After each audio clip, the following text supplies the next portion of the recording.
দাদা ত্রিকোণমিতির মানগুলো বারবার মনে করার চেষ্টা করছি কিন্তু কোনোভাবেই মাথায় থাকছে না, এটা শর্টকাট ট্রিক্স বলো। আরে আস্তিক স্যার আছে, এখন শর্টকাট ট্রিক্স নিয়ে কোনো চাপ নেই, শুধু একটাই কাজ করতে হবে, চ্যানেলটাকে লাইক কমেন্ট শেয়ার আর একটা সাবস্ক্রাইব করতে হবে। চলো দেখো, প্রথমে তুমি তোমার এই হাতটা নাও, হাতটাকে নিয়ে তুমি কি করবে, হাতটাকে নাও, নিয়ে একটা কি করবে, আঙুল দেখো। চলো ছবি আঁকো, ছবি আঁকো, চলো চলো চলো ছবি আঁকছে, চলো ছবি আঁকি, ছবি আঁকি।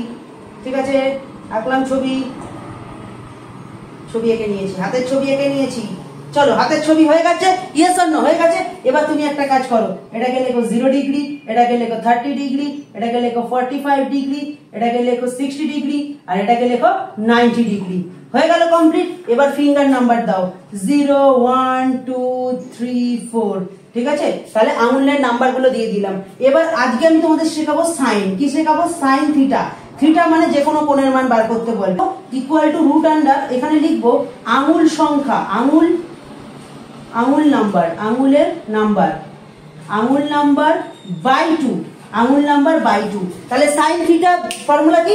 ইকুয়াল টু আঙুল নাম্বার বাই 2। এবার তোমাকে যদি জিজ্ঞেস করতে দেয়, ধরো তোমাকে দিল সাইন 60 ডিগ্রি, চলো সাইন 60 ডিগ্রি লিখি। সাইন 60 ডিগ্রি, 60 ডিগ্রি কত নম্বরে আছে? রুট 3 নম্বর আঙুল বাই 2। দেখো সাইন 60 ডিগ্রি তোমাদের বেরিয়ে গেছে। এবার যদি তোমরা এটা বুঝতে পারো তাহলে তোমরা ফটাফট করে আমাকে কমেন্টে জানাও তো সাইন 45 ডিগ্রি কত হবে। ঠিক আছে, তো চলো টাটা।